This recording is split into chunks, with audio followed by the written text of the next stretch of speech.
एक समय की बात है। एक गांव में एक गुरु रहते थे, जिन्हें खबर हो गई कि एक अन्य नगर में एक और विद्वान आए हुए हैं। वे अद्भुत ज्ञान के मालिक थे और आगे बढ़ने के लिए सबकी सहायता कर सकते थे। ये खबर सभी को बहुत पसंद आई और सभी लोग उस नगर में उनसे मिलने के लिए जूझने लगे। इन दो विद्वानों की राजा को पता चलते ही वहां का राजा उनसे बात करने के लिए अपने दरबार में बुला ले आए। राजा ने दोनों विद्वानों से अपने राज्य में ज्ञान का प्रचार करने का आग्रह किया। दोनों विद्वान ने राजा के आह्वान को स्वीकार किया और उन्होंने राजा के सामने आगे जाकर कहा, आपके सामर्थ्य के लिए हमें गर्व महसूस हो रहा है महाराज।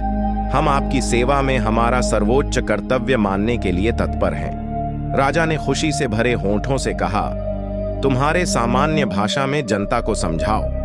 पहले विद्वान मुस्कुराते हुए बोले, अच्छा महाराज, हम आपके राज्य के राजा और प्रजा के बीच बातचीत को सुगम बना सकते हैं। राजा ने आश्चर्यचकित होते हुए कहा, मुझे बिल्कुल आश्चर्य हो रहा है कि तुम कैसे कर सकते हो। ये तो मेरे लिए। दूसरे विद्वान ने मुस्कुराते हुए कहा, महाराज, हम आपके राज्य के लोगों को सामग्री के बिना खाने का ज्ञान दे सकते हैं।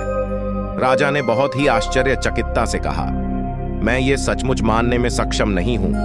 कृपया मुझे बताओ, तुम इस बात को कैसे संभव कर सकते हो।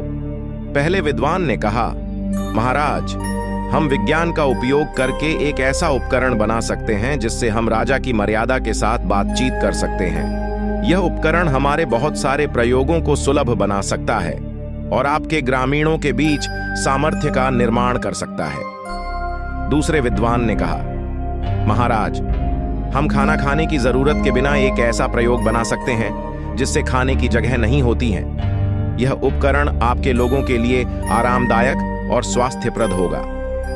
ये सब सुनकर राजा बहुत प्रभावित हो गए और उन्होंने दोनों विद्वानों का स्वागत किया और अपने राज्य में इन उपकरणों का प्रचार कार्य करने के लिए उन्हें सौभाग्य दिया। दो विद्वानों के उदारता, समर्पण और सेवा भाव की मिसाल हमें ये बताती है कि हमें हमारे ज्ञान और कौशल को समाज की सेवा में लगाना चाहिए।